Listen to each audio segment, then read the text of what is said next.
جی السلام علیکم ورحمۃ اللہ۔ فرقان، میں نے آپ کے لیے یہ بنایا ہے، لیکن الحمدللہ آپ کی وجہ سے ساری دنیا کو جہاں تک یہ پہنچے میسج، انشاءاللہ فائدہ ہوگا۔ لوگوں کے ذہنوں میں یہ پکچر کلیئر ہوگا کہ اللہ کی کتاب کسی کتاب کی محتاج نہیں ہے۔ اللہ کی کتاب مکمل دین پیش کرتی ہے۔ اللہ سبحانہ و تعالیٰ کو جو ہم سے چیز مطلوب ہے وہ اس میں لکھا ہوا ہے۔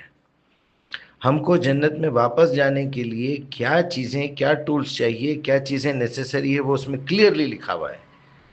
اب اگر اس کو پریکٹس کرتے وقت چھوٹی موٹی کوئی غلطی ہو جائے تو وہ اللہ ضرور معاف کرے گا۔ جب ہمارا دل اس کی طرف پلٹ جاتا ہے، جب ہم اللہ کی طرف پلٹ جاتے ہیں اور پل پل یہ کوشش کرتے ہیں کہ یا اللہ، نیند میں سے آنکھ کھولنے سے لے کے واپس آنکھ بند ہونے تک، بستر پہ جانے تک، سونے تک، میری جتنے ایکٹیویٹیز ہیں میں تیری مرضی کے مطابق گزارنا چاہ رہا ہوں، جس میں میرا جاگنا، میرا اٹھ کے برش کرنا، نہانا، کپڑے پہننا، ہر چیز میں تیری مرضی کے مطابق کرنا چاہ رہا ہوں، تیری مرضی کے خلاف نہیں کرنا چاہ رہا ہوں۔ وہاں سے گائیڈنس اس کی شروع ہو جاتی ہے۔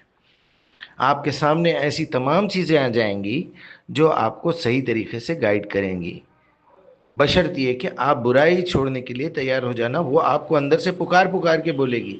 آپ سب سے پہلے جھوٹ بولنا چھوڑیے، غیبت کرنا چھوڑیے، تہمتیں لگانا چھوڑیے، گالی دینا چھوڑیے، سگریٹ پینا چھوڑیے، گٹکے کھانا چھوڑیے، شراب پینا چھوڑیے، وعدہ خلافی چھوڑیے۔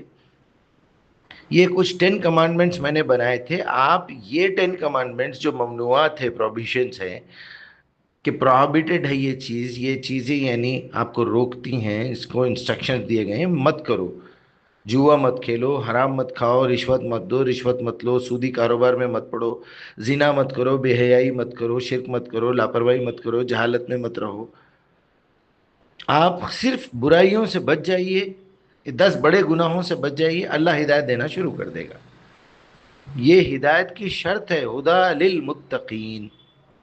آپ تقوی اختیار کرنا شروع کرو، اللہ ادھر سے ہدایت دینا شروع کرے گا۔ بعد میں آپ کو کسی حدیث کی کتاب کی ضرورت نہیں ہے، کسی چیز کی ضرورت نہیں ہے، کوئی امام کی ضرورت نہیں ہے، کوئی مولانا کی ضرورت نہیں ہے، کوئی صحابی کی ضرورت نہیں ہے، کوئی اہل بیت کی ضرورت نہیں ہے۔ اللہ زندہ ہے، وہ لوگ مردہ ہیں۔ نبیوں سے لے کے، اہل بیت سے لے کے، بزرگان دین سے لے کے، ائمہ سے لے کے، سب مردہ ہیں۔ صرف وہاں شہید کو مردہ مت کہو، شہید کہو، بس اتنا سا انسٹرکشن ہے۔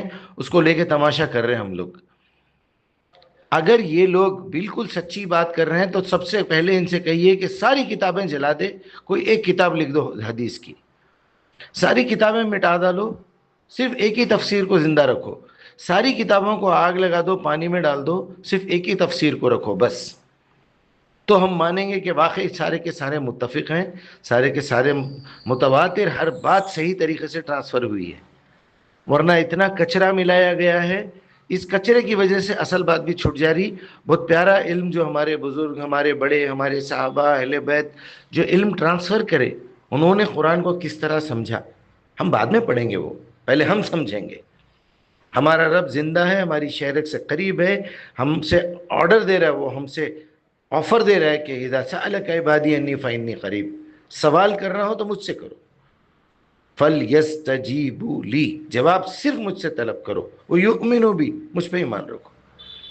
تو ہمارا طریقہ یہ ہے بات کرنے کا۔ باقی دنیا کے ہر ایک کو پڑھیں گے ہم۔ ذرا مجھے آخری بات یہ بتا دو، 1 کروڑ لوگوں کو آپ جمع کر کے یہ پوچھو، کس نے امام بخاری سے ملاقات کی ہے؟ کون سا آدمی ایسا ہے، ایون مسجد کے امام صاحب بھی، جو پورا سیاہ ستہ پڑھ کے، جتنے بڑے اہل حدیث ہے، پورا سیاہ ستہ پڑھ کے آپ اپنی زندگی گزار رہے ہیں یا سنی سنائی ہوئی پہ گزار رہے ہیں؟ کوئی بہت بڑے اہل حدیث کے عالم کو بھی لے کے آئے تو چیلنج نہیں کر سکتے انہوں۔ جو صاحب پوری بخاری کا، پوری مسلم کا ترجمہ کرے ہوئے ہیں، ان کو بھی یاد نہیں ہوگا کون سی روایت کا میں ترجمہ کب کرا تھا، کہ ایک دن کا کام تو نہیں ہے نا، برسوں لگا دیے ہوں گے وہ بیچارے محنت کر کے۔ اور ان کو بولنا قرآن پہ ہاتھ رکھ کے قسم کھا کے بولو میں نے صحیح ترجمہ کیا ہے، کہیں نہ کہیں ان کو بھی ڈاؤٹ ہوگا۔ بڑے سے بڑے مترجم سے یہ پوچھو آپ قسم دلا کے کہ تم چیلنج کرو کہ تمہارا ترجمہ صحیح ہے، اور جو بڑے سے بڑا مفسر ہے اس کو قسم کھلا کے پوچھو اور بولو کہ تم قرآن پہ ہاتھ رکھ کے بولو میری تفسیر 100% صحیح ہے۔ صحیح ہے تو امام بخاری اور مسلم میں اختلاف کیوں ہے؟ حنفی، شافعی، مالکی، حنبلی میں اختلاف کیوں ہے؟ تم لوگوں کے اختلاف کی وجہ سے لوگ بکھر رہے ہیں۔ میں تو صرف لوگوں کو قرآن پہ اکٹھا کر رہا ہوں، اس اصل سورس کی طرف اکٹھا کر رہا ہوں جس سورس سے یہ بڑے لوگ بڑے بنے، جس وجہ سے جو ہے نعمان بن ثابت امام ابو حنیفہ بنے، محمد اسماعیل البخاری امام بخاری بنے۔ سب کے الگ الگ نام ہیں، ان کو اتنا بڑا درجہ ملا کیوں؟ انہوں نے قرآن کو پڑھ کے سمجھ کے اپنے مطابق، اپنی دماغ اور اپنی صلاحیت، اپنی جہالت، اپنے علم کے مطابق دنیا تک پہنچایا، بس۔ زیادہ ہم کو تفصیل کی ضرورت نہیں ہے، ہمارے پاس ٹائم نہیں ہے، ہم نہیں کر سکتے یہ کام، ہم نہیں کرنا چاہتے، ہوں گا بھی تو ٹائم نہیں کریں گے۔ اللہ کی کتاب زیادہ اہم ہے، اس سے زیادہ بہت زیادہ نیچے اتریں گے تو ہم بائبل پڑھیں گے، تورات پڑھیں گے، انجیل پڑھیں گے، پہلے زبور پڑھیں گے، اس کے بعد ہم آئیں گے دوسرے لوگوں پہ، کیونکہ یہ اللہ کی کتابیں ہیں۔ باقی کیا بتاؤں میں آپ کو، بہت ہے تفصیل بولنے کے لیے، یہ فائنل ہے میرا جواب۔